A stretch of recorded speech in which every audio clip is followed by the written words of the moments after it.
Hey, thanks for watching Coffee with Pips. I really appreciate you stopping by and supporting my channel today. So today I'm going to watch the safest school, which is in Indiana, what they did, what they put in place to hopefully deter or stop an active shooter before too many lives or any lives are taken. I think this school in Indiana will really impress you. A lot of people say, well, I don't want to be working in Fort Knox. I don't want to be working in a school that's all locked up. I don't want to work that way. Some teachers said in comments where this video was posted by NBC. Now, why not? Why not? Then the question came up, well, what happens if a kid comes to school with a gun already in his backpack?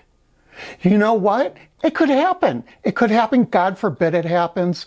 But why not take the extra measures? I would want my kid to go to this school. I mean, safety is key. Of course, everything's locked down. I want my kid to be safe. Nowadays, you really need to take extra measures. And that's what this school in Indiana did. And watch this. You'll be very surprised.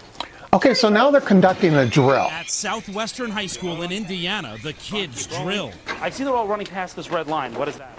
Okay, and then you see a red line. All the students move behind that red line out of sight of the door, which is bulletproof, by the way. The kids are taking extra precaution with turning over their desk and holding their books in front of their faces. Bullet resistant and cameras, so many cameras. Officials aren't the only ones watching the cameras. The sheriff's department is watching them as well. So the alarm that the teacher pushes activates Every teacher that there's here, a you have your own problem, panic button. and it goes directly to the sheriff's department. In case there's a security breach, we can push this button. Well, look at all the cameras anywhere. There's no privacy. These kids are under surveillance. Yeah, heck yeah. I want my kid to be under surveillance. They're not doing anything wrong, so they shouldn't be afraid of being under surveillance. As a matter of fact, they're being protected. So now the sheriff's department knows exactly where this active shooter is. The sheriff's department watches the active shooter in real time. So teachers wear the button and they have it handy. So they don't have to run and go and push the button on the wall, which they may be stopped. Most likely they would. When the teacher pushes a button, alarms actually go off in the school as well. So now everybody knows that there's something going on. Now in Texas, if the police would have seen the intruder, the active shooter, this punk, this 18-year-old psychopath, they would have known exactly where he was. Well, they knew he was in the room. However, this would have gave him an inside look of what he was doing. So now see this NBC reporter is walking down the hall, pretend that's the intruder. This is exactly how the sheriff department is viewing this video. Okay, look at, there goes the smoke. Isn't that brilliant? And what's nice, the cops can deploy the smoke. It's loud when those are deployed. When the smoke is deployed, it's loud, and it's meant to be a deterrent for the active shooter. The smoke fills up the entire hallway. Okay, and again, the sheriff's department is watching this all in real time. They know exactly where this person is. This actually blinds the active shooter. What about the police department? Well, of course, they have gear. They can go in. They can see. There's no problem. They're not going to get lost in the smoke. They're going to go right for that active shooter. If he does, the sheriff's department's going to know exactly where he is, where they can track him, which means less injuries, less killings. And it's a shame that we have to go to such an extent to keep our children safe.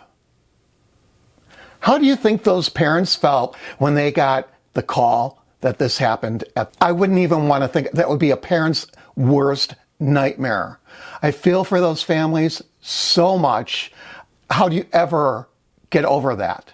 How do you ever deal with it?